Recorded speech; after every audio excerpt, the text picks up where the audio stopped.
Halo Happy Investor, kembali lagi dengan NH Korindo Sekuritas. Hari ini Selasa 24 Mei 2022, seperti biasa kami akan memberikan market update dan juga rekomendasi saham. Untuk penguatan bursa Wall Street awal pekan didukung oleh kenaikan sejumlah saham perbankan dan teknologi yang berkapitalisasi besar.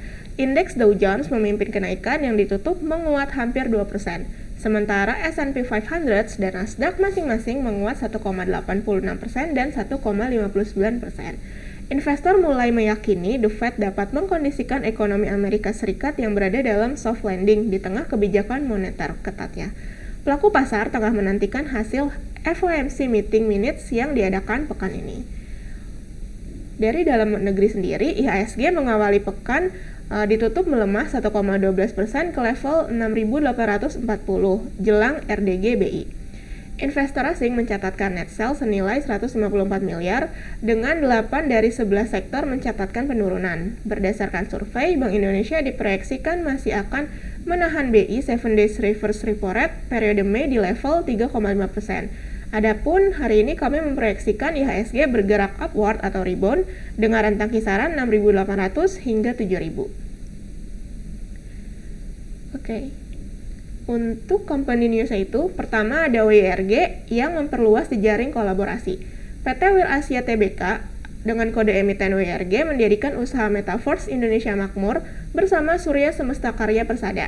Tujuan pendirian tersebut yaitu untuk mendorong kemajuan platform Metaverse Indonesia. Adapun perseroan mengklaim tidak ada dampak kejadian terhadap kegiatan operasional, hukum, kondisi keuangan, dan kelangsungan usaha perseroan sebagai perusahaan publik. Lalu yang kedua dari PTBA yang melakukan ekspansi ke PLTU dan PLTS. PT Bukit Asam Tbk melakukan ekspansi bisnis di sektor energi baru dan terbarukan berupa pembangkit listrik tenaga uap atau PLTU di Mulut Tambang serta pembangkit listrik tenaga surya atau PLTS sebagai bagian proyek strategis nasional. Adapun ekspansi ini diantaranya PLTU Mulut Tambang Sumsul 8 dengan kapasitas terpasang 2 kali 620 MW dengan nilai mencapai 1,68 miliar dolar AS. Yang ketiga ada dari Wika yang meraih proyek senilai 148 miliar rupiah. PT Waskita Karya Persero Tbk ditunjuk oleh pemerintah DKI untuk melakukan pembangunan revitalisasi halte BRT Transjakarta di sejumlah titik antara lain halte Duku Atas 1, Tosari, Juanda, dan Cikoko Stasiun Cawang. Adapun kontrak kerja telah ditandatangani dengan nilai kontrak sebesar 148 miliar rupiah. Untuk global dan domestic news, pertama yaitu penerimaan pajak melesat menjadi 567,7 triliun rupiah. Kementerian Keuangan mencatat total penerimaan pajak sebesar 567,7 triliun pada April 2022 atau melonjak 51% dibandingkan dengan periode yang sama tahun lalu sebesar 374,7 triliun rupiah. Kenaikan penerimaan pajak khususnya didorong oleh PPh non-migas yang mencapai 342,48 triliun per Maret 2022. Angka tersebut setara dengan 54,06% dari target yang ditetapkan.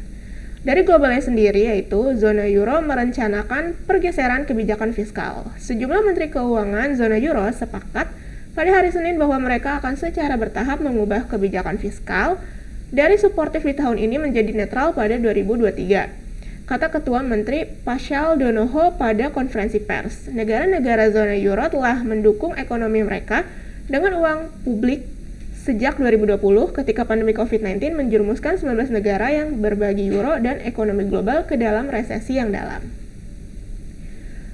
Kemudian kita lanjut ke corporate calendar.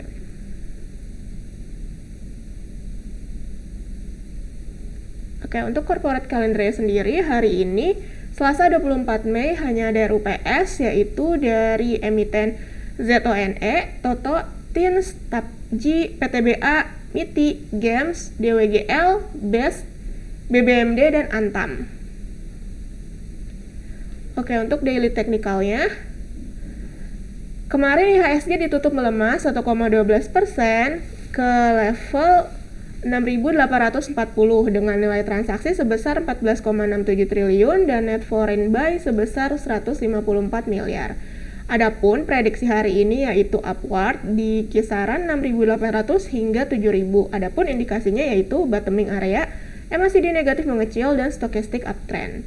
Untuk rekomendasi saham yang pertama ada Buka, PT Bukalapak.com Tbk, di mana hari ini kami merekomendasikan buy dengan target price di level 342 dan stop loss di level 290. Adapun indikasinya yaitu bottoming area, MACD negatif mengecil, dan stokastik uptrend.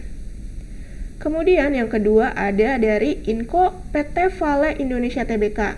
Kami merekomendasikan buy hari ini dengan target price di level 8950 dan stop loss di level 7650. Adapun indikasinya yaitu bottoming area, MACD negatif mengecil, dan stokastik uptrend. Kemudian ada dari MPPA PT Matahari Putra Prima Tbk, di mana hari ini kami merekomendasikan buy dengan target price di level 312 dan stop loss di level 268. Adapun indikasinya yaitu long white Marubozu, MACD negatif mengecil, dan stokastik golden cross.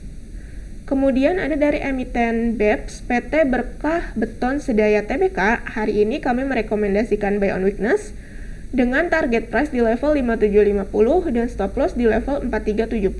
Adapun indikasinya yaitu 3B Leg Cross, MACD positif, dan stokastik downtrend.